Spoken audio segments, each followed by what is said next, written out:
us pray. Almighty God, in your wisdom and goodness, has appointed the offices of leaders and the county assemblies for the welfare of the society and the just government of the people. We beseech you to behold with your abundant favors as your servants, whom you have been pleased to call to performance important tasks in this republic. Let your blessings descend upon us here assembled, and grant that we treat and consider all matters that shall come on our deliberation in so just and a faithful manner as to protect your honor and glory, and to advance the peace and prosperity and welfare of our county and of those whose interests you have committed to our church. Amen.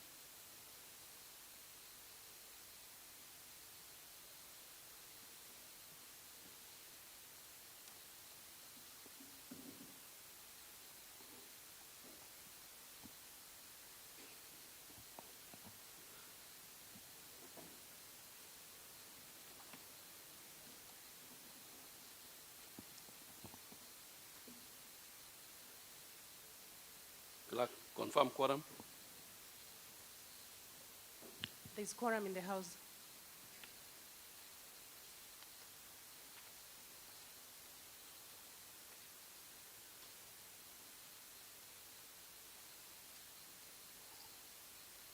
Can you read the order papers, please, Ms. Clerk? Order number 1, communication from the chair.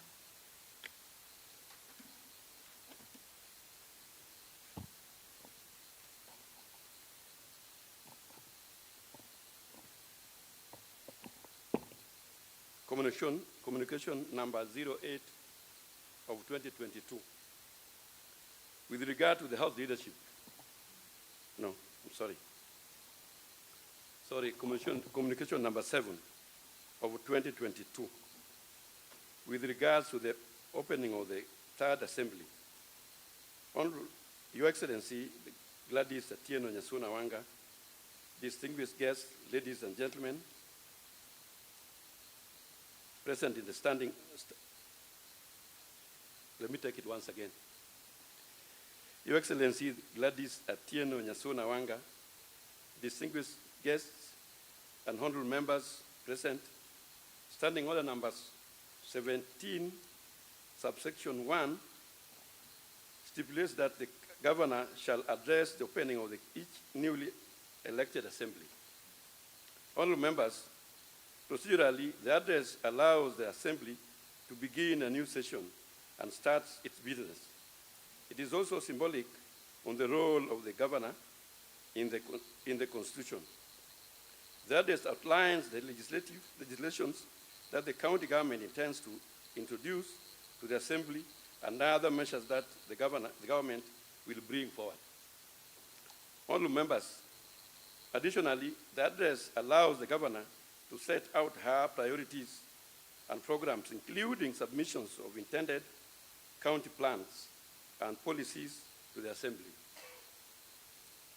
Honorable members, pursuant to the provisions of Standing Order number 20, subsection 2, which I believe the members you have the copies of the standing orders. When delivering an address to the House, the governor shall be heard in silence, and the address shall not be followed by any other comment or question.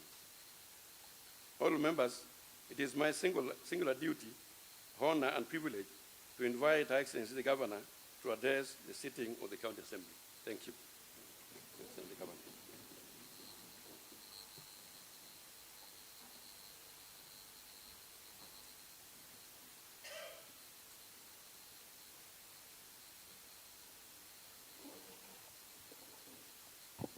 Next order number 2.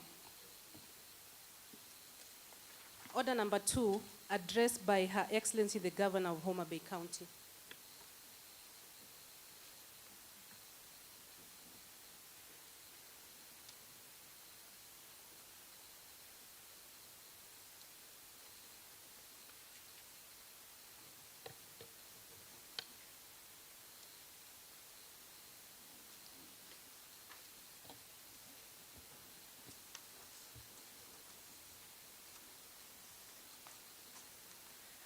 Thank you very much, Honorable Speaker, Honorable Deputy Speaker, the Clerk of the County Assembly, Honorable members of the County Assembly, His Excellency the Deputy Governor, who's sitting in the Speaker's Gallery. It is my great pleasure to join you today at the opening of this third assembly in the history of our county. I must confess that indeed I feel greatly honored to be here to address this honorable house as we open a new chapter in the calendar of the County Assembly of Homabay. Let me take this opportunity to most sincerely congratulate all honorable members for your election after a grueling campaign into this assembly. We all understand that getting the endorsement of the people through elections or even through party nomination is no mean task. Congratulations for having made it here. I note with great satisfaction the election of much more women than we had in the previous assembly, moving from 2 to 6 women. I congratulate them, knowing only too well how difficult a task it is. Further, I want to singularly congratulate the Honorable Speaker and the Honorable Deputy Speaker for having won the confidence of the House, leading to your election as the third Speaker and probably the third Deputy Speaker of this County Assembly. Mr. Speaker and honorable members, as we begin the life of this new government in our county, we must understand the enormous task lying ahead of us in the next 5 years. In our constitutional order, the county government is made up of the county executive and the county assembly. And when we succeed, we do so together. We are coming in as the government that carries the aspirations and the hopes of our people. And this assembly must be an integral part of delivering this message of hope. I know that you, as members of the County Assembly, made several development commitments to your constituents at the ward level. I want to assure you that my government will work with you as much as possible to help you deliver on what you promised to our people on the ground. Our development programs will run on a ward-based basis so that no part of this county will be left behind from the development agenda. Mr. Speaker, sir, and honorable members, as you are aware, the County Integrated Development Plan is the basis for our budgetary processes and for plans that we put forward for our development partners and investors. Honorable Speaker, honorable members, this is a process in which we must all take keen interest because it will form the basis of our budgeting moving forward. Honorable Speaker, early this week, I commissioned a multi-sectoral team bringing together different stakeholders to start work on our next County Integrated Development Plan.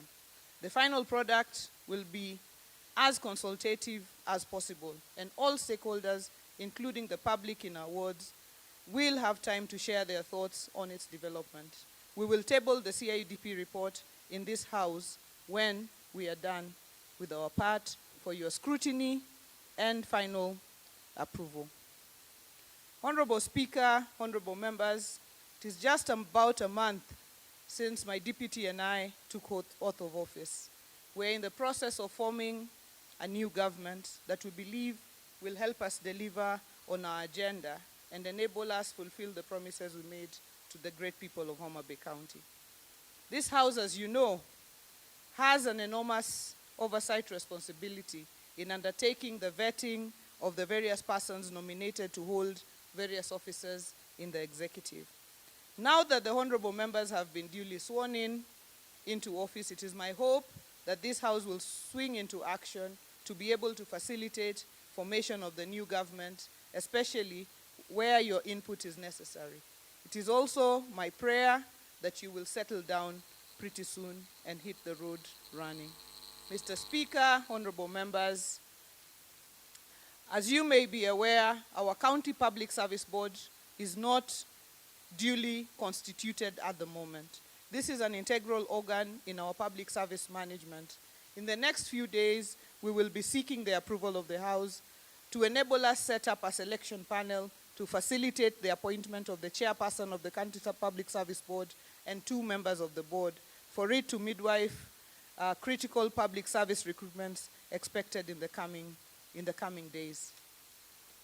I am also planning to forward to the House for vetting names of carefully selected men and women who will sit in my government's executive, the county secretary and chief officers, to help us deliver on our agenda.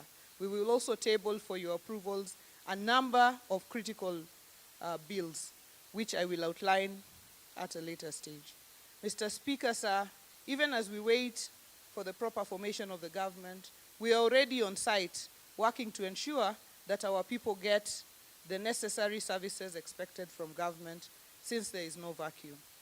Recently, as you may have heard, we have taken necessary steps to salvage our treasury and our human resource systems from suspected violations in order to mitigate on risks that could have jeopardized the integrity of the government. In the human resource section, we have ordered a payroll and personnel census audit. We will shortly bring on board a qualified HR firm to be able to support this initiative. I urge honorable members of this assembly to support us as we delve into this, so that we can save on our resources and facilitate the staff who work hard and do away with those who reap where they have not sown in the name of ghost workers. As you know, our revenue mobilization has been deteriorating over the years, with our county rated among the poorest in on-source revenue collection. Indeed, honorable members, it was a sight to behold when we were at orientation in Mombasa, when our county came up as the county that is now collecting negative 34% of the revenue that was collected by our former local authority here in Homabay. In fact, the situation has recently gotten worse. In July and August, we were barely making any collections. As we reviewed our reports, there was a suspicious trend and fluctuation detected that triggered a reaction from my office. I wanted to report to this House, Honorable Speaker, honorable members, that I have since appointed a revenue task force to go out there and find out what is ailing our revenue system and prescribe a sustainable cure that can help us get back on track. In doing this, I recently ordered a 15-day tax holiday in our county to give us time to examine the challenges facing the sector before we can get back to productive revenue mobilization. Honorable members, honorable Speaker, reports indicate that our county has the potential to collect up to 1 billion shillings annually from our own source revenue. My government is keen on ensuring that we collect enough revenue for ourselves to enable us to be able to initiate additional development programs in addition to what we get from the national government, which is minimal. Once we raise our revenue, honorable members, honorable Speaker, honorable members, we will be focusing on programs that most affect our people. Top on our priority being bursary for our children, so that we can go ward by ward and provide our children with bursaries, and a scholarship program at the county level for our bright and needy students. We made our promises on this bursary front during the election, and we intend to keep that promise on doubling our bursaries at the ward level so that we can ensure our children go to school. Honorable members, honorable Speaker, honorable members, as we move on to improve our governance, it has been clear from day one that my government will be intolerant to impunity and corruption. This is the only way we can ensure that our people benefit from the billions that will be trickling in our county for development.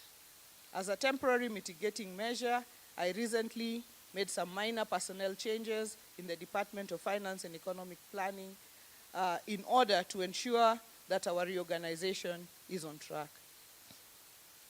Mr. Speaker, sir, honorable members, over and above some of the issues that I have already talked about, my government has an elaborate 100-day program that we are already rolling out, even as we wait for everything else to take shape. Let me take honorable members through some of the programs that are on the table for implementation during this initial stage of my administration.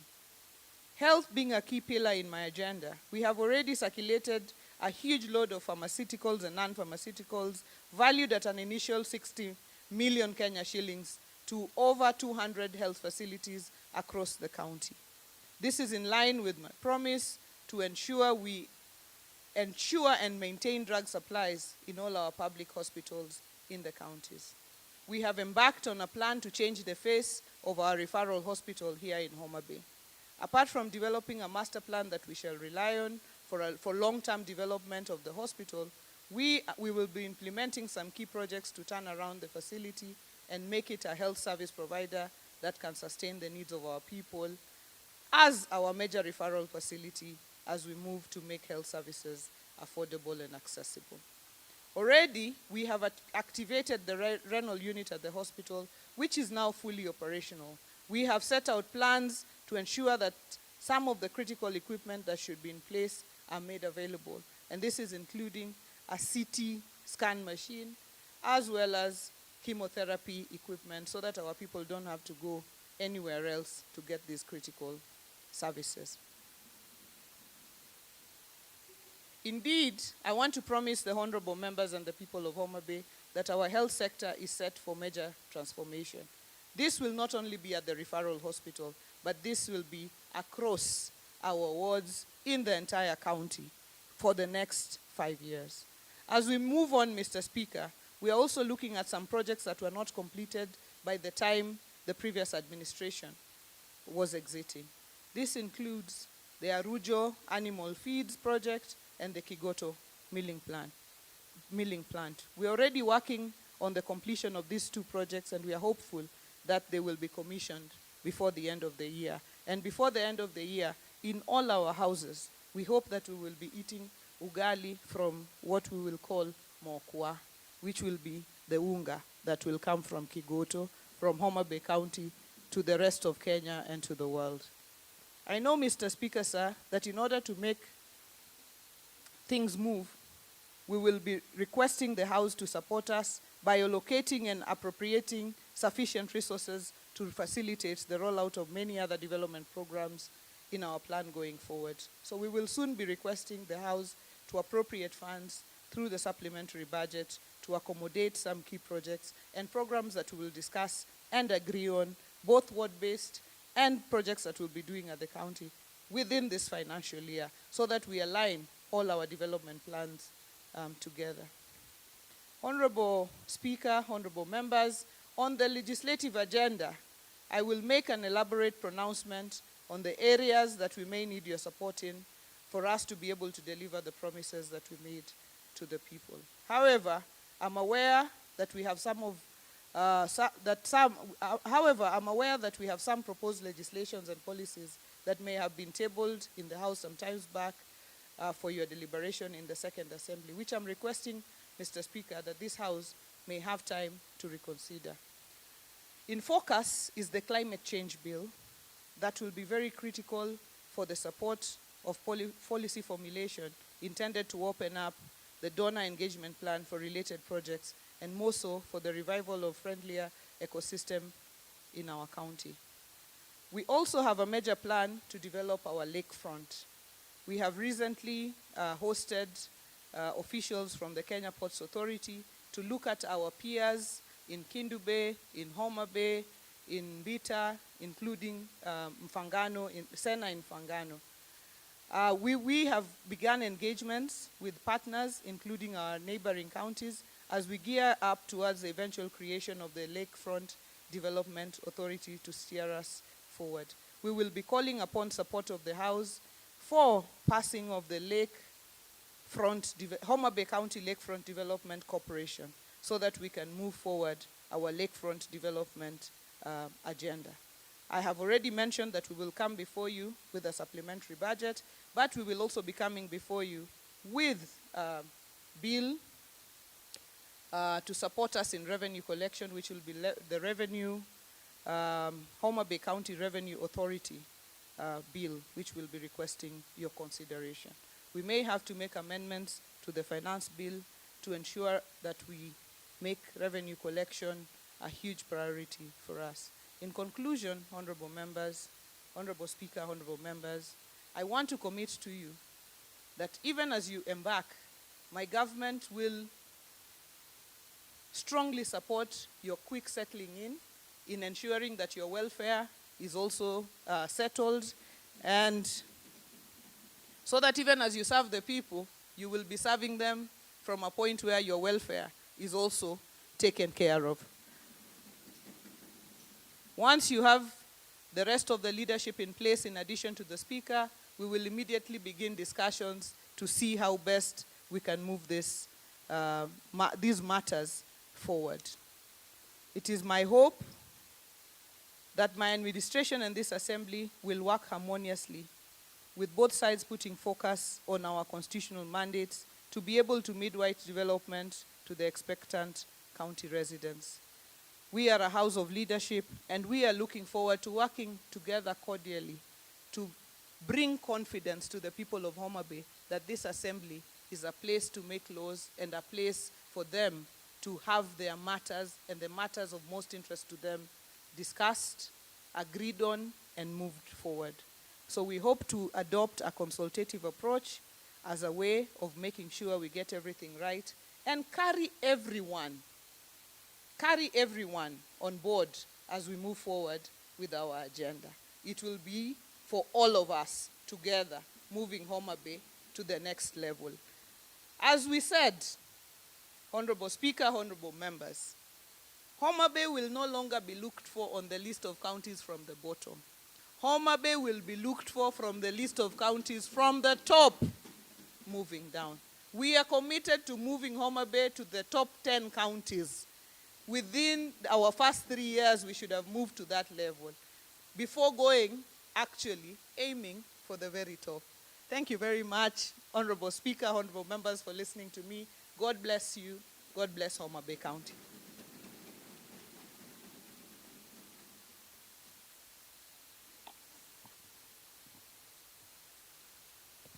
Your Excellency the Governor, honorable members, allow me to amend the order paper to read the communication from the chair. And before that, I would like to acknowledge the members of the public visitors sitting on the speaker's gallery. And first, in the list, I haven't got the list, but I know the Deputy Governor. His Excellency the Deputy Governor, Honorable Joseph Wanga, is there. We have the County Secretary, Professor Donald Lugueno. I've seen the two commissioners from the County Assembly Service Board, Commissioner Lillian, Commissioner Okoto. I've seen Commissioner Nyokabi, a very good friend of this county. And I've seen a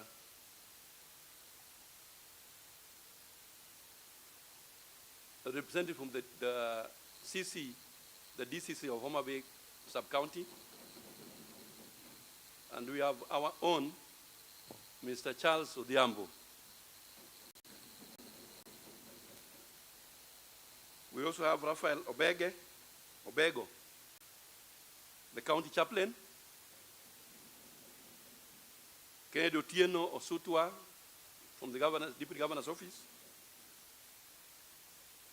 We have Wasaya Paula from National Police. We have Samson Kine, Olekine, the county commander. Thank you. Now I go to order number 8, communication number 8. That is with regard to the House leadership. Honorable members, standing order number 15, section 1, stipulates that the largest party or a coalition of parties in the House shall elect a member of the Assembly belonging to the party or coalition of parties to be the leader of the majority party, and another member to be his or her deputy. Honorable members, further standing orders number 16A, subsection 1, states that the majority party or coalition of parties in the Assembly shall elect a member of the Assembly belonging to the party or coalition of parties in the House to be the majority party chief whip. and a member of the Assembly belonging to the party or coalition of parties in the House to be the Deputy Majority Party Chief Whip. Honorable members, pursuant to the provision of Standing Order number 15, subsection 5, my office on the 22nd day of September 2022 received a letter from the majority party together with the minutes of a meeting held on the 21st September 2022 at Piccadilly Hotel, Homabay Town, where the following were elected or nominated to the above-mentioned positions. 1, Honorable Ouma Ogendo Richard, leader of Majority Party.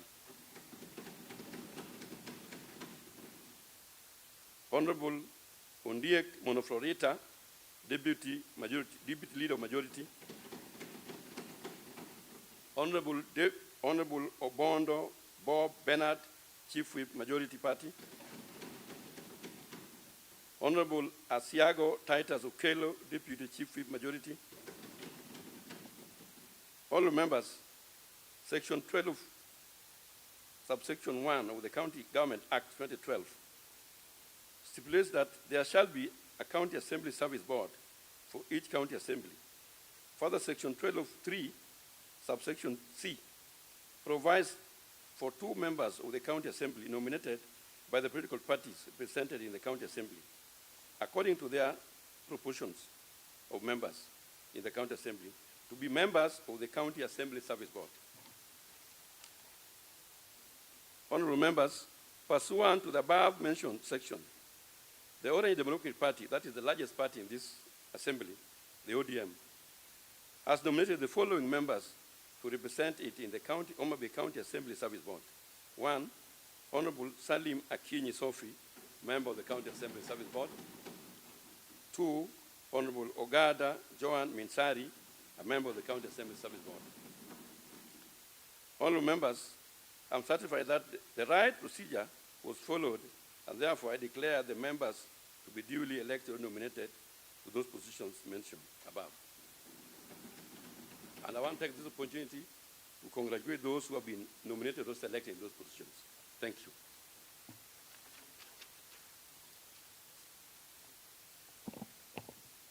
Next order.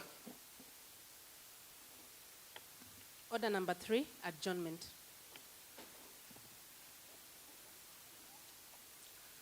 This House stands adjourned to Thursday, 27th September 2022, to Tuesday, 27th September 2022 at 2 p.m. Thank you.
Takichunga Mosi mheshimiwa.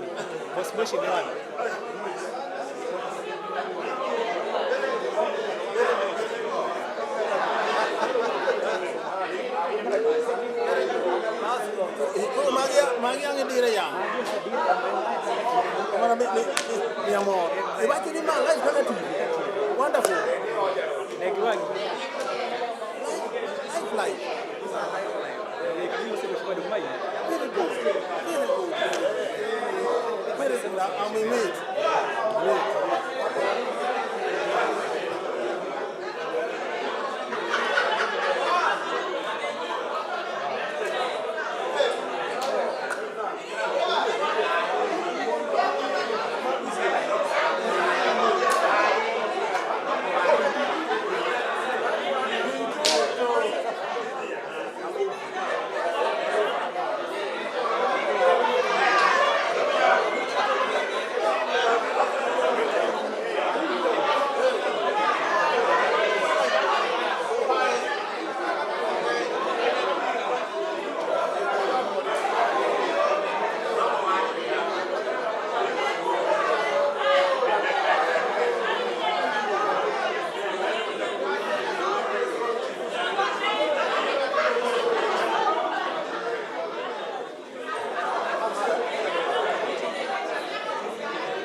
Just come.